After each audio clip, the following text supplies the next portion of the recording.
Howdy folks, looks like the Crawl the Beast has drug out something quite special for us today.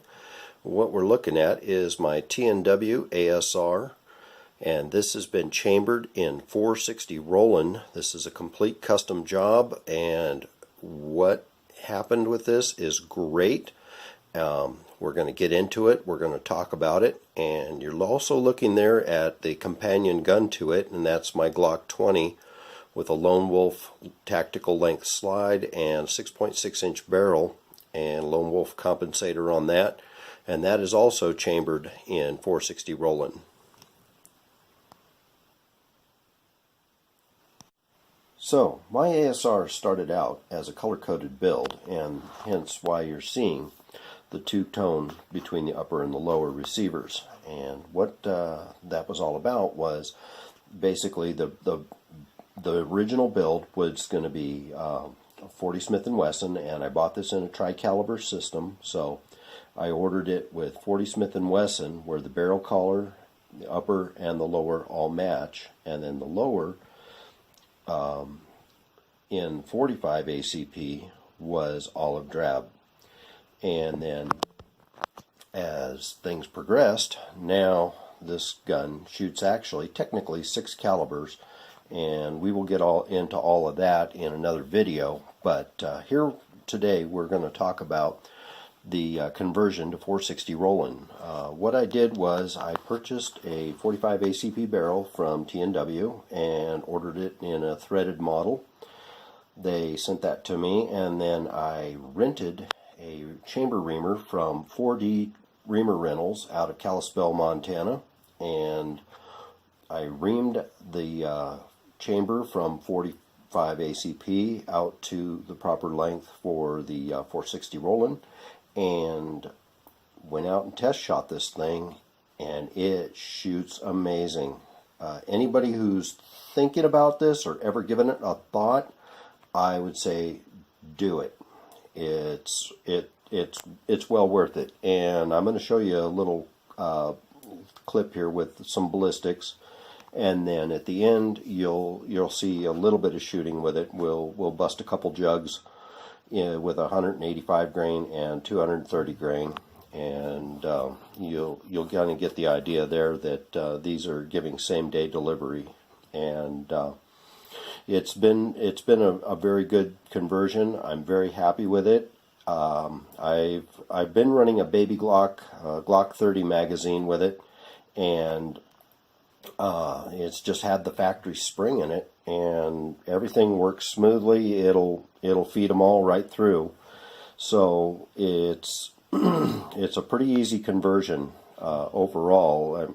Just making sure that you get your chamber depth correct is the most important thing, and then other than that, you can go for it.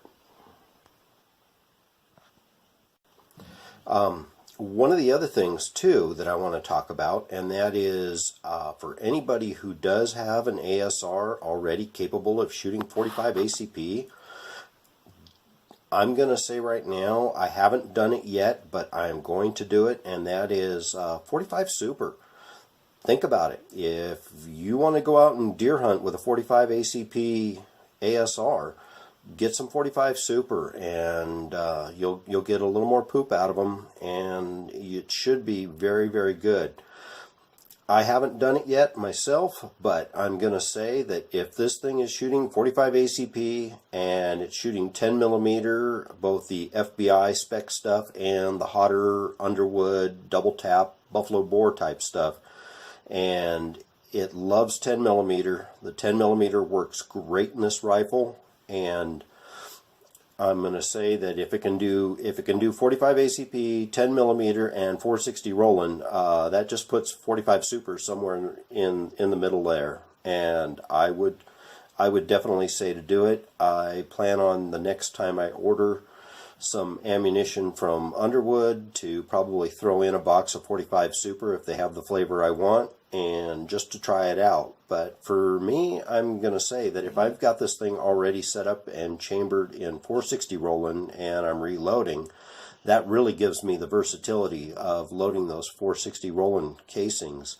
anywhere between 45 ACP and full strength 460 Rowland. So really, the 45 Super is just a softer version of the 460, and I've seen guys loading 45 Supers up to 460 Rowland pressures, and there's nothing wrong with them doing that because it's essentially the same case, just the 460 Rowland gives you a little bit more neck to hold that bullet. And that was one of the reasons why I did go with the 460 Rowland conversion, was just because of that little more neck tension that you'll get out of it.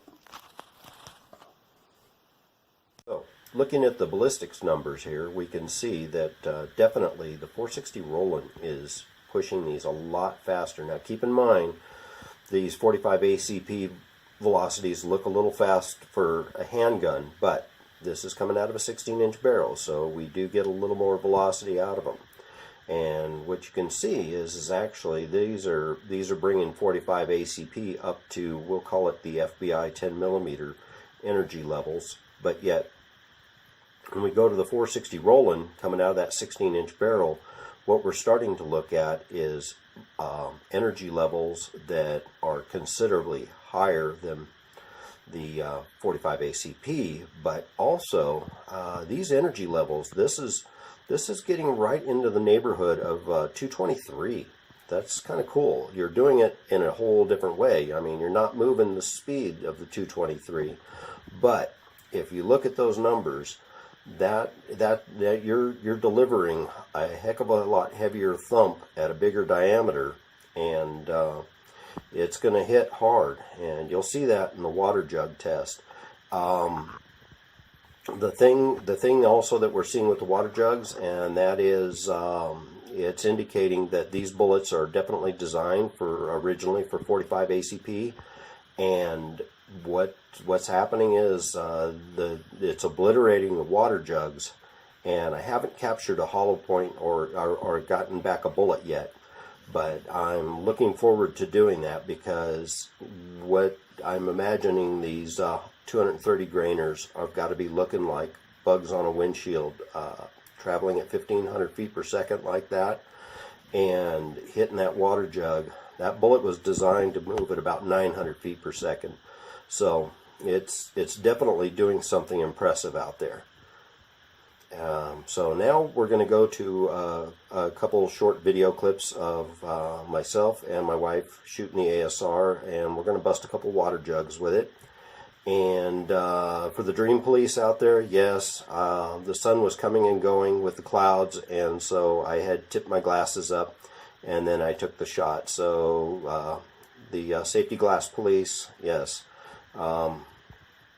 I wasn't wearing them at that moment. But then again, you know, when I'm hunting, I'm not always wearing safety glasses then either. So I don't know.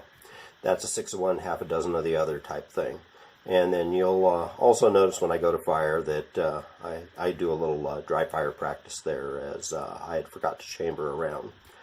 And I hope you enjoy this, and I hope you found my video informative, and I'm looking forward to shooting this some more, and I will bring you another video, and we'll just talk about my ASR overall, we'll just call it the thrill of victory and the agony of defeat. It was off to a rocky start in the beginning, but now it seems to be running very smoothly, and things are going well with it. I hope you've enjoyed this video, and I look forward to making another one. Hi, we're here on September 9th, 2018, and what I'm holding in my hands here is unique in that this is the first TNW ASR to be chambered in 460 Rowland.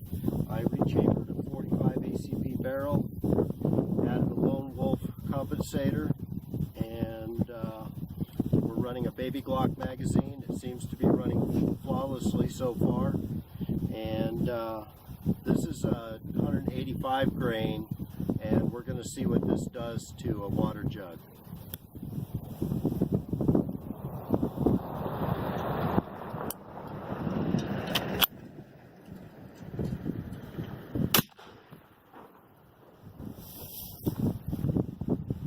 Alright, this is Jilly shooting the TNW ASR, chambered in 460 Rowland, 230 grain hollow point.